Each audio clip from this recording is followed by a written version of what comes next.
Jean 21, verset 1. Après cela, Jésus se montra encore aux disciples sur les bords de la mer de Tibériade, et voici de quelle manière il se montra à Simon-Pierre, Thomas, appelé Didyme, Nathanaël de Cana en Galilée, les fils de Zébédée et deux autres disciples de Jésus étaient ensemble. Simon-Pierre leur dit, « Je vais pêcher. » Ils lui dirent, « Nous allons aussi avec toi. » Ils sortirent et montèrent dans une barque, et cette nuit-là, ils ne prirent rien. Le matin étant venu, ça nous rappelle une histoire quand même, le matin étant venu, Jésus se trouva sur le rivage, mais les disciples ne savaient pas que c'était Jésus. Jésus leur dit, « Enfants, n'avez-vous rien à manger ?» Ils lui répondirent, « Non. » Il leur dit, « Jetez le filet du côté droit de la barque et vous trouverez. » Ils le jetèrent donc et ils ne pouvaient plus le retirer à cause de la grande quantité de poissons. Alors le disciple que Jésus aimait dit à Pierre, « C'est le Seigneur. » Et Simon-Pierre, dès qu'il eut entendu ce que c'était, le Seigneur mit son vêtement et sa ceinture, car il était nu, et se jetant dans la mer, les autres disciples vinrent avec la barque, tirant le filet plein de poissons, car ils n'étaient éloignés que de terre que d'environ 200 coudées. Verset 9, lorsqu'ils furent descendus de la terre, à terre, ils virent là des charbons allumés, du poisson dessus et du pain. Jésus leur dit, apportez des poissons que vous venez de prendre. Simon-Pierre monta dans la barque et tira à terre le filet plein de 153 gros poissons. Et quoi qu'il eût tant, le filet ne se rompit point. Jésus leur dit, venez manger. Et aucun des disciples n'osait lui demander, qui es-tu, sachant que c'était le Seigneur. Jésus s'approcha, prit le pain et leur en donna. Il fit de même du poisson. C'était déjà la 3e fois que Jésus se montrait à ses disciples depuis qu'il était ressuscité des morts. Amen. On est là quelques jours après la résurrection, après la crucifixion et la résurrection de Jésus. Et le Seigneur s'est déjà montré 3 fois. C'est la 3e fois qu'il se montre à ses disciples, mais il s'est aussi montré aux femmes près du tombeau. Et là, il va se montrer 2 fois à ses disciples, une fois sans Thomas et une fois avec Thomas, et une fois là près du lac de Tibériade. Et on voit que justement, les apôtres, les disciples sont là juste peu de temps, quelques semaines, quelques jours probablement, après le départ de Jésus, après la mort et la résurrection du Christ, et ils ne savent pas quoi faire. Ils se demandent ce qu'ils vont faire. Il y a un moment de flottement, là, dans les passages de l'Évangile qu'on arrive à lire. Ils sont un peu dans l'attente, ils ne savent pas trop ce qui va se passer. Ils n'ont plus leur maître, ils n'ont plus leur guide. Ils ne savent pas trop ce qu'ils doivent faire, mais ils savent qu'ils doivent manger. Ils savent qu'ils doivent revenir et subvenir à leurs besoins, sauf chose qui ne faisaient plus quand ils étaient avec Jésus, parce que Jésus pourvoyait souvent à leurs besoins. Il est dit, verset 3, Simon-Pierre leur dit, « Je vais pêcher. » Ils lui dirent donc les autres, « Nous allons aussi avec toi. » Ils sortirent et montèrent dans une barque. Et là, il y a une différence. Déjà, ça les rappelle, la première chose que vous avez citée dans la pêche miraculeuse, c'est la première. Quand Jésus va choisir les disciples, et notamment Simon, qui va appeler Pierre, et c'était le même échec. C'était la même situation. Ils étaient là, ils ont pêché toute la nuit et ils n'ont strictement rien pris. Et ça a dû les ramener à leur échec d'avant Jésus, d'avant leur vie avec le Maître, où déjà ils ne prenaient rien. Et j'aimerais te dire que sans le Seigneur Jésus, même si tu as un semblant d'échec, un semblant de réussite dans la vie, le succès n'est que vain. Sans le Seigneur, même si tu as une réussite humaine, il n'est que vain et ton succès n'est que complet qu'avec le Seigneur Jésus. Et là, on réfléchit, on s'imagine que ça a dû les amener à leur vie d'avant, quand Pierre, déjà, la nuit où Jésus est venu le chercher, il n'avait déjà rien pris. Là où ils vivaient les pêches miraculeuses avec le Seigneur, j'imagine leur échec a dû leur dire « Mais c'était tellement mieux quand on était avec Jésus. C'était tellement mieux quand il y avait Jésus dans la barque avec nous. Parce que quand il était là, on vivait la pêche miraculeuse. Quand il était là, on marchait sur l'eau. Quand il était là, il y avait la tempête qui se calmait. La multiplication des pains. L'argent même dans le ventre du poisson, les lépreux qui étaient guéris, les aveugles qui recouvraient la vue, les boiteux qui marchaient. Et là, ils reviennent à leur vie d'avant et ils ne vivent plus rien. Laisse-moi te dire que quand tu travailles pour le Seigneur, quand tu sers Dieu, quand il y a Dieu dans l'affaire, quand ce que tu fais est fait avec l'approbation de Dieu, ça peut être ton travail, ça peut être un service dans l'église. Quand il y a Dieu dans ce que tu fais et même dans ce que tu es, il y a une autre saveur, il y a une saveur différente.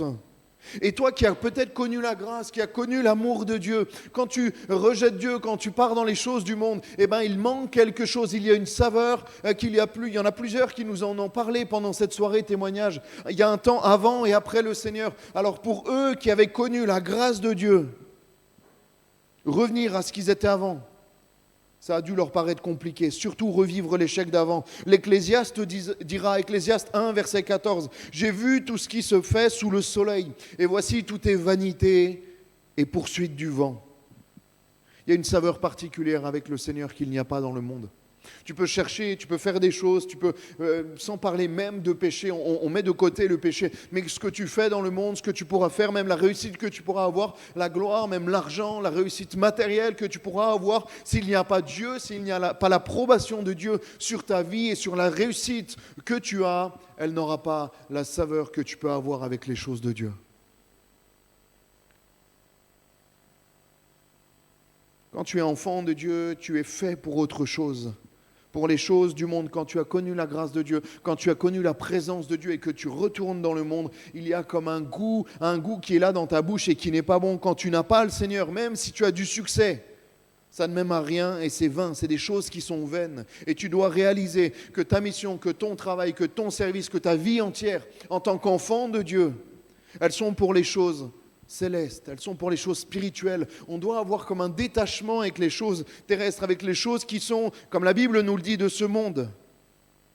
Reviens ce soir aux choses véritables, aux choses authentiques, aux choses de Dieu. C'est le seul qui ne te décevra jamais. Est-ce que vous avez déjà, moi, en tant qu'enfant de chrétien, quand j'ai grandi dans l'église et quand j'allais dans des endroits où je ne devais pas être, quand j'allais en soirée, quand je faisais des choses que je ne devais pas faire, il y avait comme un goût à l'intérieur de moi, comme une amertume, comme un goût que c'était pas bon ce que je faisais. Je le savais que c'était pas bon, je le faisais quand même, mais je savais que ce que je faisais était mauvais pour moi.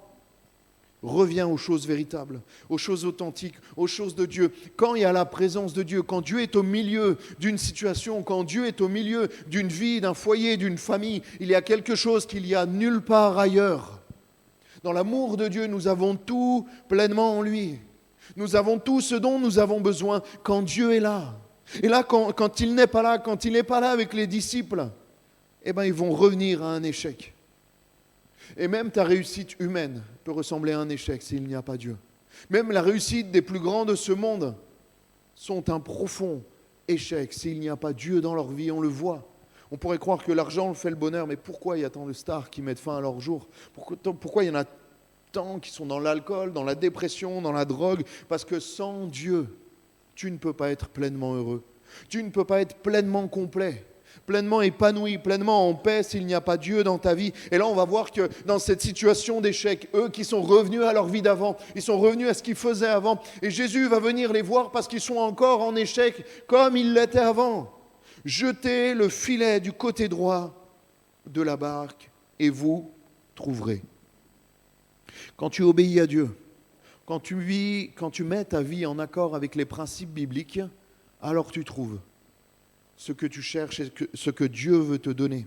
Quand tu mets les commandements de Dieu en application dans ta vie, tu trouves et tu reçois ce que Dieu veut te donner de bon. Et deuxième partie que je voulais voir avec vous, restauration et réhabilitation, c'est le thème, maintenant qu'on a introduit, maintenant qu'on a mis un peu le contexte. Verset 7, on peut le lire ensemble. Alors le disciple que Jésus aimait, dit à Pierre, donc c'est probablement Jean, qu'on décrit comme ça dans les évangiles, c'est le Seigneur. Et Simon-Pierre, dès qu'il eut entendu que c'était le Seigneur, mit son vêtement et sa ceinture, car il était nu, et se jeta dans la mer. Ne pas oser venir au Seigneur par honte de son péché.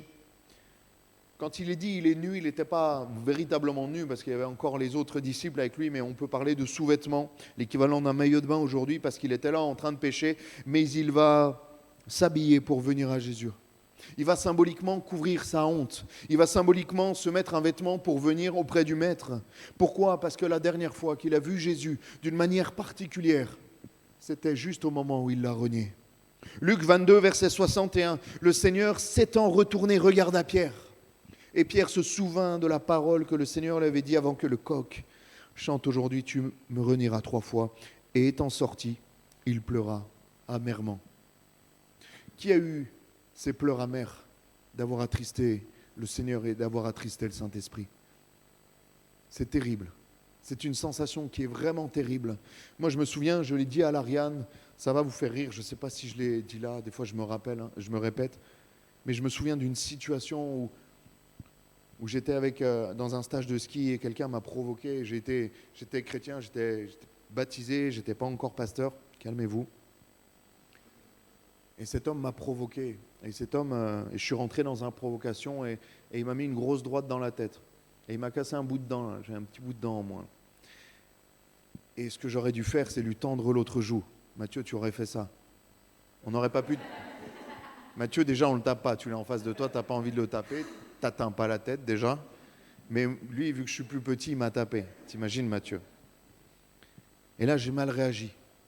Je l'avais raconté à Jeunesse. Ah purée, je suis content.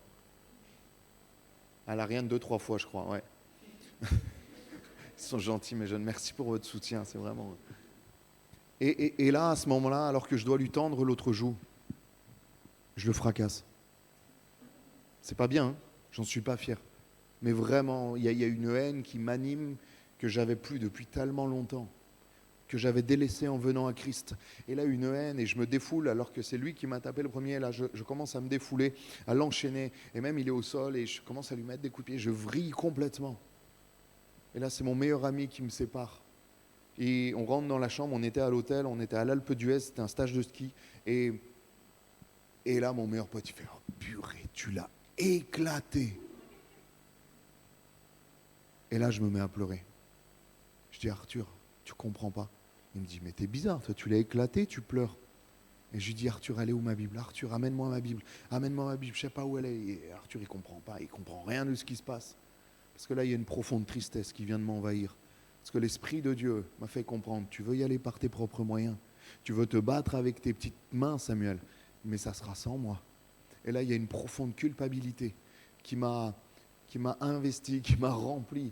Là où l'Esprit de Dieu était là avant, l'Esprit de Dieu s'est retiré instantanément de moi pour laisser place à l'amertume. Et comme Pierre était à ce moment-là, je me suis mis à pleurer amèrement. Et là, mon meilleur ami me donne ma Bible et je commence à la lire au hasard. Je ne sais même plus ce que je lisais. Et au fur et à mesure que je lisais, en même temps, je pleurais. Je ne voyais rien de ce que je lisais. Et je demandais, Seigneur, pardon.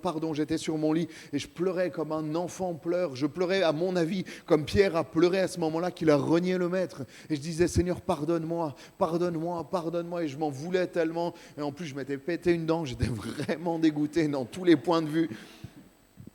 Et là, le Seigneur m'a réhabilité. Mais cette sensation-là d'avoir attristé le Saint-Esprit, je ne veux plus la revivre. Et Pierre l'a vécu à ce moment-là. Le regard de Jésus sur Pierre. Non pas un regard d'accusation, mais un regard de déception par rapport à ce que Pierre venait de faire. On sait que Pierre déjà l'avait rencontré, le Seigneur 2 fois, une fois seul et une fois avec les disciples. Mais ce dernier regard, là avant que le coq chante, au moment où il va renier Jésus, je crois qu'il a été terrible dans la vie de Pierre. Pourquoi Pierre a renié Jésus ? Est-ce que vous le savez ? Il y a un détail dans la parole tellement important. Il nous est dit dans les évangiles, à ce moment-là, juste avant qu'il renie Jésus, il suivait Jésus de loin. Bien sûr, c'est une action physique, il était loin de Jésus physiquement, mais je crois qu'aussi ça parle de quelque chose de spirituel. Quand tu commences à t'éloigner de Jésus, tu vas finir tôt ou tard par le renier si tu ne reviens pas à lui pleinement. Les jeunes, on est dans une génération, on est dans un temps, on est dans un pays où on n'a pas le droit, on ne peut pas suivre Jésus de loin parce qu'on ne tiendra pas. C'est déjà dur de tenir avec le Seigneur quand on est à côté de lui, mais il n'y en a qu'un seul qui a tenu et qui était proche de Jésus lors de la crucifixion. Qui c'était ? Jean. Et pourquoi Jean était si proche de lui ? Je le crois, je fais un parallèle, parce que Jean avait été sur sa poitrine. Jean avait posé sa tête sur la poitrine de Jésus. Jean avait eu une proximité avec le Maître. Tu dois avoir une proximité avec le Maître. Parce que sinon, quand l'épreuve viendra, quand la tentation du péché viendra, quand tu auras l'occasion de renier le Maître, tu le renieras, je le renierai. Parce que si je ne suis pas proche du Seigneur Jésus, ça sera compliqué de tenir. On ne peut pas juste vivre loin de Jésus, juste prendre un peu de distance de temps en temps. Gerson le disait dans son témoignage l'autre fois. Elle a dit qu'elle avait pris du recul, et ça commençait à peser. Quand tu prends du recul, avec le Seigneur, tu finiras par t'éloigner totalement. Et peut-être que tu es encore dans cette situation comme Pierre l'a été. Peut-être que tu es encore loin du Seigneur, la honte de son péché, un goût amer dans la bouche, lui qui pleurait amèrement, un goût amer de repentance, et même avant la repentance, c'est de la honte, du regret. Tu te dis, mais j'ai déçu Dieu, il ne voudra pas me reprendre, je ne mérite plus son amour. Toi qui étais proche du Seigneur, comme Pierre l'a été sur la montagne avec lui, qui a marché sur l'eau, toi qui étais éloigné du Seigneur, comme lors de son arrestation, tu es tombé dans le péché et tu as du mal à revenir auprès du Seigneur. Laisse-moi te dire que ce soir, il y a un temps de restauration, mais encore plus un temps de restauration, un temps de réhabilitation dans ce que tu étais avant. Alléluia. Je ne sais pas si tu réalises, mais là, à ce moment-là, c'est la 3e fois que Pierre revoit le Seigneur après son reniement. Et c'est au bout de la 3e fois, après 3 reniements, qu'il va lui dire, mais je te restaure dans ton identité d'enfant de Dieu et dans la mission que je t'avais confiée. Il va lui répéter, on le verra après. Parce que la Bible nous dit dans Proverbe 24, verset 7, car 7 fois, le juste tombe et il se relève. Ne reste pas à terre, ne reste pas en bas. Parce qu'il y en a un qui va se faire un malin plaisir à te laisser avec la tête sous ses pieds, à t'écraser pour te laisser plus bas que terre. Mais réagis et viens à Jésus. Soit il y a 2 situations, dans la honte du péché, dans la honte du reniement, dans la honte de s'être éloigné de Jésus, il y a 2 manières de réagir. Soit se faire des feuilles en figuier comme Adam et Ève, et dire nous avons péché contre Dieu et se cacher loin de la face de l'Éternel. La Bible nous dit, et Dieu les cherchait. Dieu les cherchait, mais en fait, il savait très bien où ils étaient. Mais il cherchait Adam et Ève. Et Adam et Ève s'étaient cachés. Soit tu peux rester dans ton péché et te cacher loin de la face de l'Éternel, mais ça va s'empirer. Ou soit tu peux venir, certes avec ta honte, comme Pierre est venu.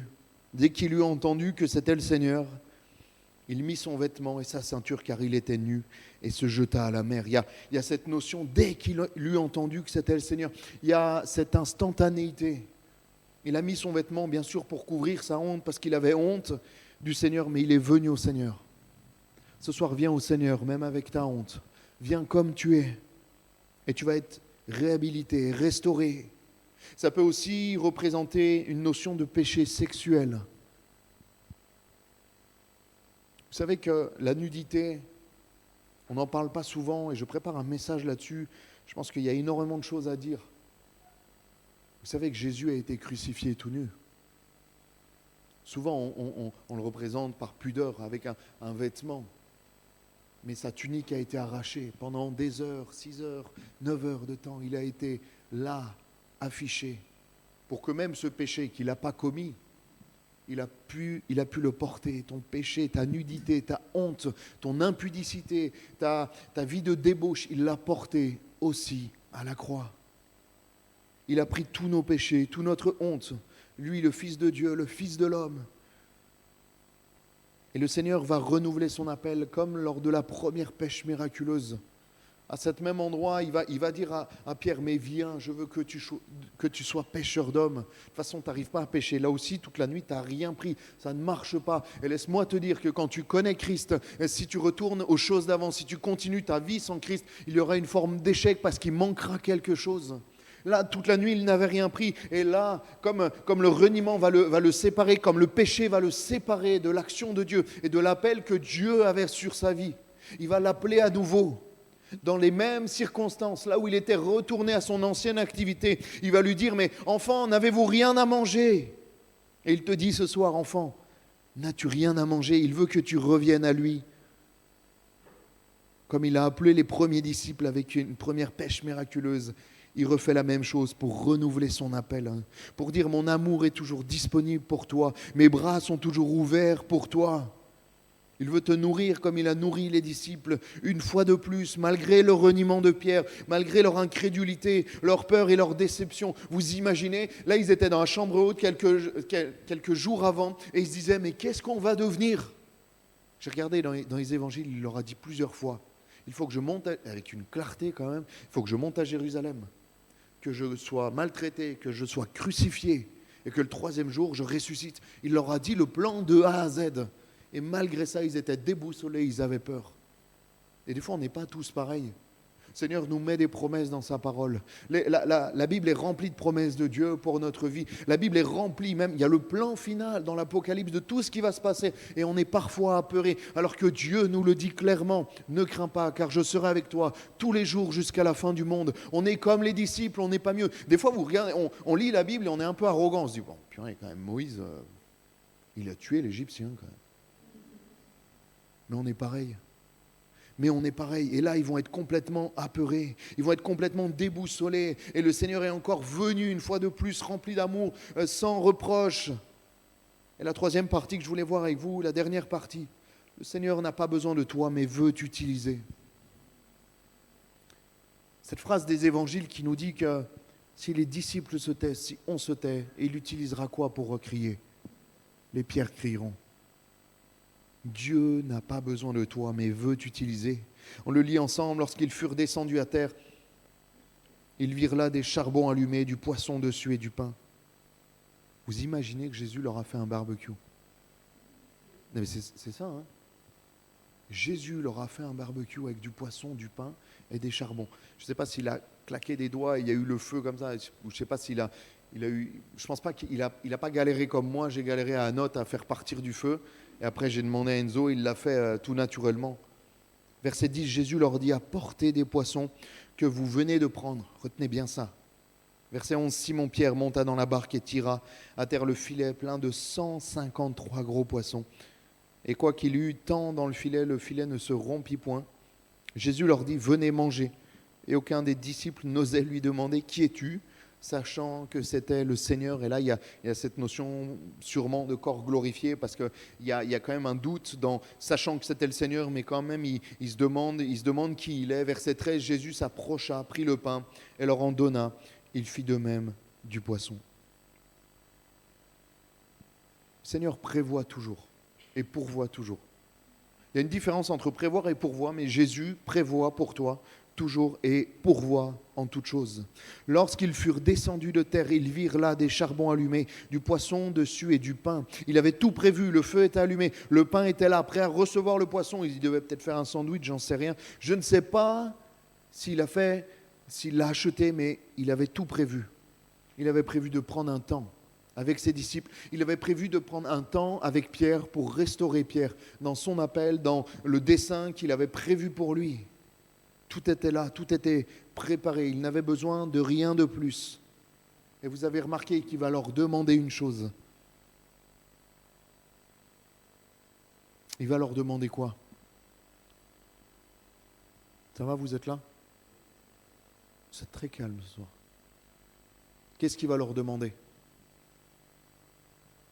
Apportez des poissons que vous venez de prendre. Et même si Dieu a tout préparé d'avance pour toi, pour chacun d'entre nous, projet de paix et non de malheur, afin de nous donner un avenir et de l'espérance. Jérémie 29, 11, on connaît ce texte. Il aime bénir ses enfants, il leur prépare les poissons. Et en plus, il leur donne encore plus, 153 gros poissons dans leur filet. Mais Dieu, le Seigneur Jésus, avait déjà prévu des poissons à ce moment-là pour eux. Mais il va leur dire, mais amenez les vôtres.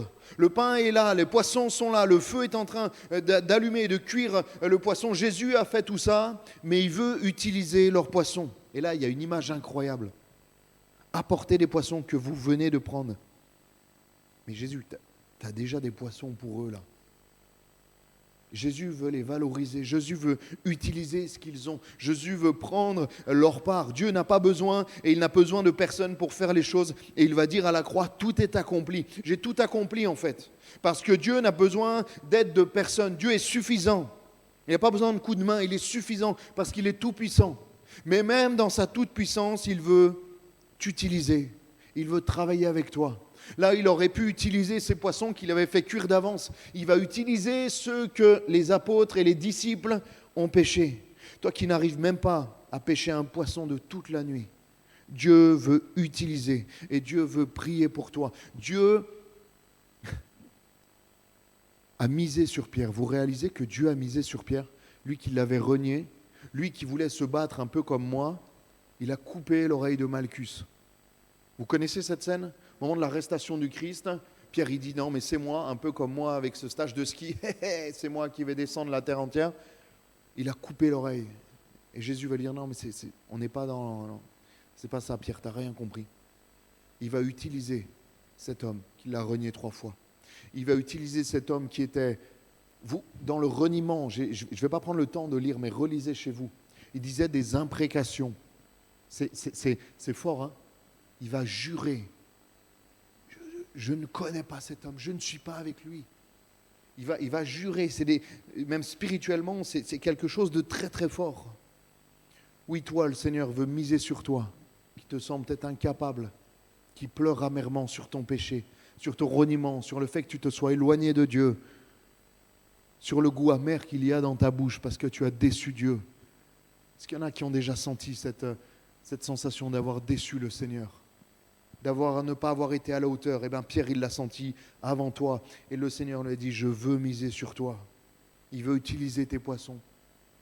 Et ce qui est incroyable, c'est que aussi leurs poissons, en fait, c'est ceux du Seigneur. Parce que c'est lui-même qui leur a donné. Mais même si c'est lui qui leur a donné, il veut les utiliser. Verset 10, Jésus leur dit, apportez des poissons que vous venez de prendre. Il valorise leur travail. Il dit pas, prenez des poissons que je viens vous donner parce que vous êtes incapable d'avoir rien pêché dans la nuit. Vraiment, vous êtes bidon, donc je vous ai donné 153 gros poissons, utilisez-les. Non, Jésus va leur dire, apportez des poissons que vous venez de prendre. Réalise que tout n'est que grâce dans ta vie. Que tout ce qui est bon te vient de Dieu. Que tout ce que Dieu te donne, ta santé, ton salaire, ta maison, ta voiture, tes capacités, tes dons, ton intelligence, vient de Dieu. Parce que c'est lui qui te les a donnés. Commence pas à dire oui, mais moi j'ai plus d'argent que les autres, moi j'ai plus de talent, je sais chanter, je sais jouer à la guitare. Tout ce que Dieu te donne n'est que grâce. Vous avez déjà raconté l'histoire du trompettiste, mon pasteur, je crois, qui était sourd. Ah, vous faites bien semblant. Ou... À l'Ariane, je pense que je l'ai raconté, c'est sûr. Je ressens, merci. C'était un homme, j'aime trop quand je parle comme ça. C'était un homme qui était trompettiste professionnel, qui avait grandi à l'église en Normandie. Et il avait grandi à l'église, des parents chrétiens. Et il était trompettiste professionnel à Paris. Il avait lâché les choses de Dieu. Et il était là, il jouait dans les concerts à Paris. Il était professionnel. Et à un moment donné, il va perdre l'audition, il va devenir complètement sourd. Et là, il va se rappeler. Ce qu'il a entendu sur les bancs de l'école du dimanche, il va se rappeler de ce Dieu dont on lui a parlé à l'église et dont lui parlaient ses parents. Et il va dire, Dieu, si tu es capable de me guérir, si tu me guéris, je te servirai toute ma vie et mon talent sera pour toi. Dieu l'a guéri, Dieu l'a restauré. Et cet homme est devenu pasteur, c'est le pasteur qui m'a lancé dans le ministère. Et maintenant, il joue pour le Seigneur, il a un don pour les instruments, pour plusieurs instruments, il joue de plusieurs instruments, mais maintenant, il joue pour la gloire de Dieu. Réalise que tes dons, réalise que tes talents viennent de Dieu et doivent être au service de Dieu. Apportez des poissons que vous venez de prendre. Je trouve ça merveilleux, ce texte, il est juste incroyable. Ne dis pas que tu as travaillé pour avoir ces choses-là. Bien sûr que tu as travaillé, mais qui t'a donné la force de travailler? Qui t'a donné, la Bible nous dit, du souffle de vie chaque matin que le Seigneur nous donne, qui t'a donné ce travail, qui t'a donné même ce pays en paix dans lequel tu es et dans lequel tu peux travailler calmement et tranquillement. Et moi, des fois, je loue le Seigneur, c'est un peu bizarre, mais souvent, des fois, je suis à Lidl, ça je l'ai déjà dit, je sais que j'ai déjà dit, et je sors avec mes sacs de courses et je remercie le Seigneur. Des fois, les gens, ils doivent me prendre pour un fou. Des fois, je rentre chez moi et je suis juste émerveillé. Des fois, je pleure vraiment de... Ça m'arrive plus trop maintenant, mais au départ, je pleurais et je disais merci Seigneur, en fait, pour tout ce que tu me donnes. Est-ce qu'on a encore ce cœur reconnaissant devant Dieu? Des fois, je suis émerveillé juste par la lumière. Ça peut vous paraître bizarre, hein? C'est que vous êtes des pourris gâtés si vous trouvez ça bizarre. Non, mais quand tu allumes la lumière, tu es merveilleux. Waouh, c'est allumé. Moi, je suis émerveillé par ça. Heureux les simples d'esprit, car ils hériteront du royaume. Je suis un simple d'esprit. Mais ton lit, franchement, tu fermes ma clé, tu te réveilles le matin, tu es tranquille, tu es en paix, personne t'a agressé, tu es juste trop bien dans ton appartement, il est chauffé, enfin, tu es bien. Des fois, je suis émerveillé par ma douche. Je peux régler l'eau chaude et l'eau froide. Vous êtes vraiment des pourris gâtés. Moi, je suis émerveillé par ces choses-là. Il faut être reconnaissant à Dieu pour tout ce qu'il nous donne. Tout n'est que grâce. Tout n'est que grâce. J'étais avec un frère tout à l'heure en entretien et je lui dis mais pourquoi veux-tu qu'on prie? C'est quoi tes besoins? Il me dit Franchement, moi, j'ai tout. Je dis, t'as tout? Il me dit, ouais, moi, ma prière, c'est pour mon père qui est en fin de vie et pour mon fils qui n'appartient pas à Dieu, qui n'est pas à Dieu. Je lui dis, mais t'as tout, comment ça? Il me dit, moi, j'ai mon petit studio, je dors dans mon canapé, j'ai ma télé, j'ai ma moto, je fais mes cours, j'ai tout, j'ai tout. Il n'y a même pas de chambre pour lui, son fils dort à la mezzanine, comme ça. C'est un homme d'une 60aine d'années. Il me dit, mais je suis content, j'ai ma retraite qui tombe, mais je suis heureux. Moi, ce qu'il me faut, c'est le salut de mon papa et le salut de mon fils. Est-ce qu'on a les bonnes priorités?